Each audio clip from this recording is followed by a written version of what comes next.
Bonjour à toutes et tous. Donc, merci pour cette invitation.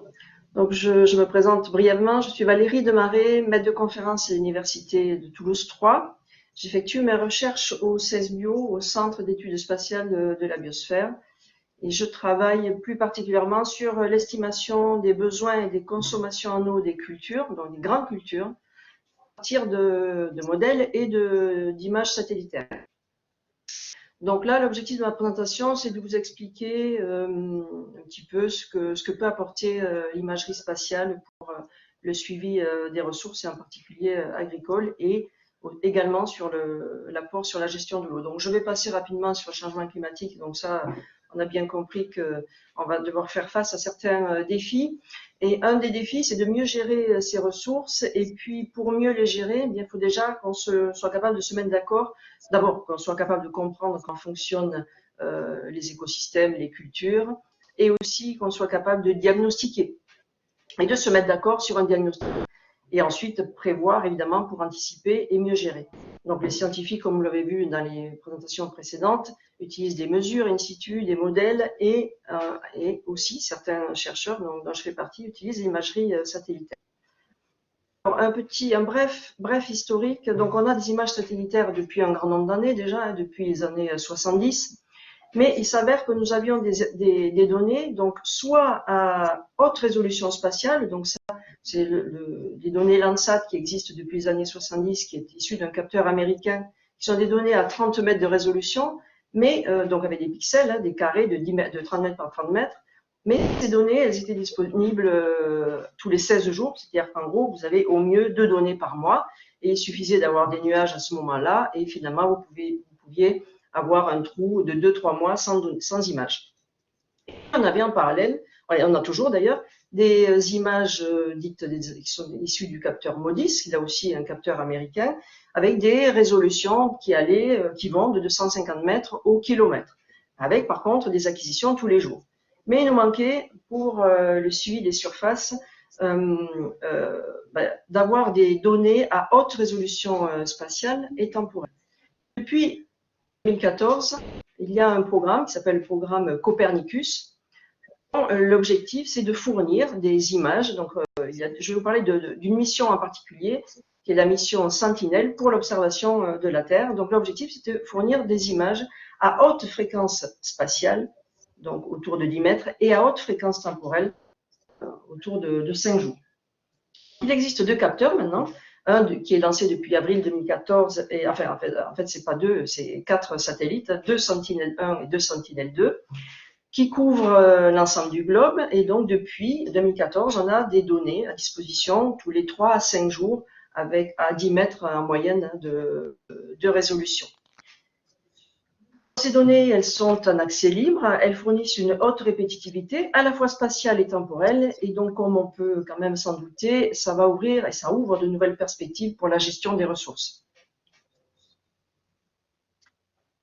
Avoir des données disponibles, c'est pas suffisant, hein. Même si elles sont en accès libre, il faut quand même pouvoir les exploiter. Et donc, en parallèle de cette mission, a été proposé un pôle, donc qui s'appelle le pôle TEIA, qui est issu d'une convention entre 11 organismes publics, dont l'objectif de ce pôle est d'aider les utilisateurs à exploiter l'imagerie satellitaire. Donc, ce pôle a pour objectif de fournir des données pré-traitées, aller même plus loin, c'est de fournir des produits à haute valeur ajoutée, disponibles en libre accès. Ce pôle permet également d'organiser des ateliers et souvent des forums d'échange entre les scientifiques et des utilisateurs finaux. Donc j'en profite pour dire qu'on organise un atelier sur l'irrigation le 12 mai à Montpellier, donc vous pouvez vous inscrire si ce thème vous intéresse. Et puis on a également proposé ce qu'on appelle des centres d'expertise scientifique, dont l'objectif est justement de réfléchir à ces différents types de produits. Et il existe différents centres d'expertise avec différents niveaux, un degré de maturité dont je vais vous parler. Donc là, j'ai juste mis la plateforme TEIA, que tout le monde peut consulter sur Internet. Et donc, sur cette plateforme, vous trouverez la liste des CES. Donc là, j'en ai listé quelques-uns. Et il y a différents niveaux, comme je vous le disais. Il y a des CES en production, des CES en prototypage et des CES en incubation. Donc j'ai choisi de vous montrer quelques exemples de CES. J'ai pas pu tous vous les montrer parce que je pense qu'on y passerait la journée entière, mais en tout cas j'ai essayé de sélectionner quelques CES qui sont plus en rapport avec la thématique de votre débat. Alors, il y a donc le premier CES qui fournit des humidités de surface, donc c'est un CES qui est en production. Il fournit donc des cartes à très haute résolution spatiale, donc 10 mètres, tous les 6 jours. Donc l'échelle qui est fournie, c'est une échelle parcellaire, voire intraparcellaire. Pour le moment, ce qui est fourni, ce sont des cartes pour 21 sites en Europe et autour du bassin méditerranéen. Je vous ai mis un exemple de carte d'humidité, ça c'est autour du bassin méditerranéen. 2 cartes d'humidité, donc ce sont des images, en fait, c'est un format, on appelle ça le format raster.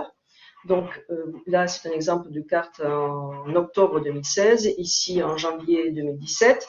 Vous voyez ici donc le pourcentage d'humidité qui est exprimé. Donc il y a un code couleur. Donc en bleu, ce sont des sols humides et en rouge, des sols secs. Ces cartes d'humidité fournissent donc l'humidité pour les premiers centimètres de sol à 10 mètres de résolution. Elles sont donc élaborées à partir d'une combinaison des données Sentinel-1 et Sentinel-2. Elles sont disponibles donc depuis 2016. Voilà. Donc il y a les produits d'humidité du sol que je viens de vous présenter. Ensuite, il y a également un CES qui fournit des cartes d'irrigation. Donc oui, diapo suivante. Voici le principe en fait. Comment détecte-t-on l'irrigation à partir des données de télédétection? Donc vous avez en haut une parcelle de maïs irriguée et en bas une parcelle de maïs non irriguée. En vert, vous avez un indicateur qui traduit le développement de la culture, qui est calculé à partir de Sentinel-2. Et en noir, vous avez un indicateur qui donne une information sur l'humidité de la parcelle. Et donc si on se concentre on regarde donc la zone qui est en pleine croissance, on voit, et en bleu, pardon, il y a est représenté donc la pluviométrie. À chaque fois qu'il y a de la pluie, on a l'indicateur noir qui augmente. Donc ça, c'est un indicateur issu de la donnée radar, mais on voit aussi que pendant cette période de développement, on a un indicateur qui va augmenter même si on n'a pas de pluie. Ça, c'est lié à l'irrigation. On compare les signaux équivalents pour une parcelle non irriguée, mais on voit que effectivement, pendant la période de croissance, on ne note pas donc ces évolutions de l'indicateur radar. Donc, à partir de ces principes-là, on va élaborer des cartes d'irrigation. Donc, diapo suivante, si c'est la bonne, je ne suis pas sûre du coup. Voilà. Donc, à partir de là, on est capable de générer des cartes qui donnent des informations sur l'occupation du sol, mais également l'information sur certaines pratiques. Donc là, vous voyez, on a la distinction entre maïs irrigué et non irrigué. Donc ça, c'est un travail qui a été fait en collaboration avec les chambres d'agriculture. Donc la carte de gauche, c'est la carte du Tarn, sur le Tarn aval, et la carte de droite, c'est une carte qui a été générée sur le bassin Adour-Amont, donc avec la chambre d'agriculture des Hautes-Pyrénées. Ce CES n'est pas en production parce que les chaînes sont encore en cours de traitement, d'évaluation, de validation. Et donc, on a des projets avec différents partenaires pour essayer justement d'avancer sur les chaînes de traitement pour ensuite, évidemment, essayer de passer en production. Donc, il y a ensuite un CES sécheresse. Cette application permet d'évaluer donc un effet sécheresse. Donc ça, c'est à l'échelle de la France, enfin sur toute la France et à l'échelle des départements. Donc le principe, il est assez simple, hein, c'est de regarder un petit peu l'évolution des indicateurs de télédétection depuis un certain nombre d'années et de voir s'il y a donc si les valeurs à un instant donné s'écartent d'une valeur moyenne. C'est ce qu'on appelle en gros les anomalies. Et donc là, j'avais choisi donc le mois de juillet en 2020 et on voit qu'effectivement un indicateur, le VAI, chute énormément cette année-là. Eh bien, on peut voir un petit peu les zones qui ont été affectées par la sécheresse. Voilà, donc diapo suivante. Donc avec tous ces produits TEIA, donc je vous ai montré la carte d'humidité de surface. Il y a également des cartes d'occupation du sol, les cartes des surfaces irriguées, les cartes de réservoirs utiles qu'a présenté Isabelle. Donc, on combine toutes ces cartes et puis on intègre ça dans des modèles qui vont permettre d'estimer, par exemple, là c'est à l'échelle d'un territoire, d'estimer les rendements. Donc ça c'est un travail qui a été fait en 2014 et 2013, donc avec des données de télédétection. Donc on a mieux depuis. Donc on pense que évidemment avec les données Sentinelle, on va réduire les incertitudes. Là on était sur des incertitudes sur le rendement de l'ordre de 3 tonnes à l'hectare. Par contre, on voyait que effectivement le couplage de ces données de télédétection avec les modèles d'estime de prévision de rendement permettait de bien ça c'est à l'échelle du département. Hein. On comparait donc les données issues d'un modèle en orange, là avec les barres oranges, avec les données fournies par la base de données Agreste en vert. Et donc, on voit qu'on retraduisait bien la variabilité temporelle et même un assez bon niveau hein, pour les rendements. Ce qu'on voit aussi, c'est que la version du modèle avant le démarrage de la thèse était moins bon. Et donc, la thèse a permis d'améliorer les estimations. Suivante. L'autre application, c'est l'estimation des volumes irrigués à l'échelle des parcelles et du territoire. Donc, à gauche, vous avez l'estimation des volumes irrigués. Donc, avec une comparaison en abscisse des valeurs d'irrigation fournies par des partenaires, notamment les chambres d'agriculture, des gestionnaires de l'eau comme la CACG, et puis en ordonnée, on a donc les valeurs estimées par le modèle. Donc, on voit qu'il y a quand même de la dispersion. On voit que l'erreur moyenne est autour de 56 mm, donc ce qui correspond à un peu plus d'un tour d'eau. Et donc, parmi les incertitudes, justement, il y a les effets. Alors, il peut y avoir des incertitudes liées aux données de météo qui ne sont pas toujours très précises, hein, notamment sur les précipitations. Et il y a une autre source d'incertitude, mais ça, Isabelle l'a bien dit, qui est sur l'estimation du réservoir utile et en particulier le réservoir utilisable hein, par la plante. Une fois qu'on a donc validé, en tout cas évalué les erreurs du modèle, on est en mesure de les spatialiser. Donc ça, c'est une carte qui a été générée sur le bassin à Douramont en 2017. Alors je dis 2017 parce que c'est une année particulière, c'est une année où effectivement sur ce bassin, on a eu des arrêtés de restriction d'eau. En tout cas, ce que l'on voit, c'est que donc si vous regardez donc la carte, le sud, proche des Pyrénées, est ici, et ensuite est en bas, hein, et ensuite le nord, donc l'aval, qui est plus éloigné des Pyrénées, est en haut de la diapo, parce que je ne sais pas du coup si vous voyez ma souris.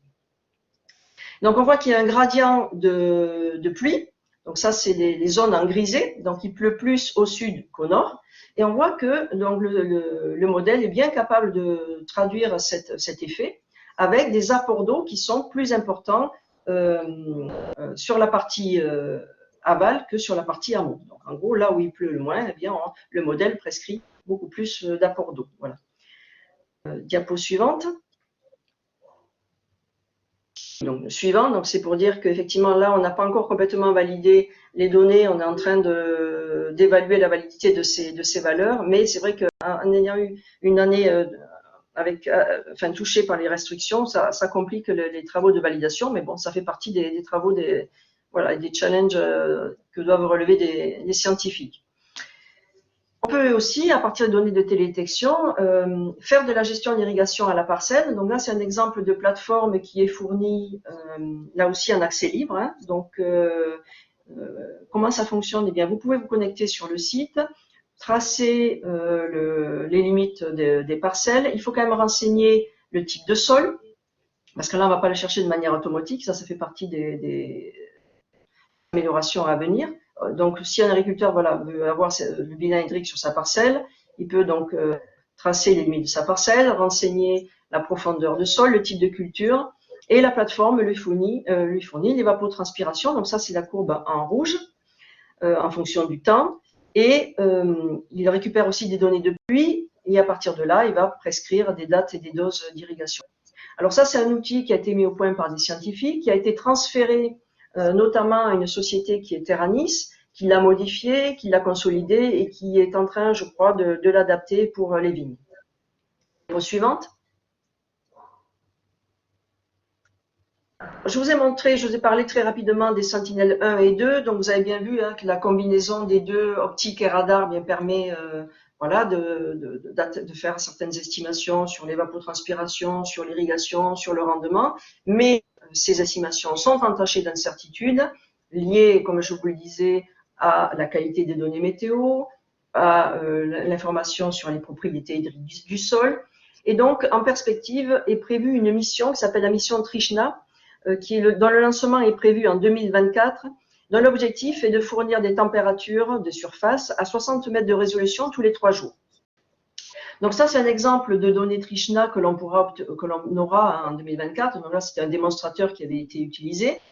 Donc ça, c'est sur une image qui est sur l'Espagne. Donc évidemment, vous reconnaissez les parcelles irriguées avec les cercles liés au pivot d'irrigation. À gauche, vous avez les températures. À droite, on a l'estimation de l'évapotranspiration en millimètres par jour.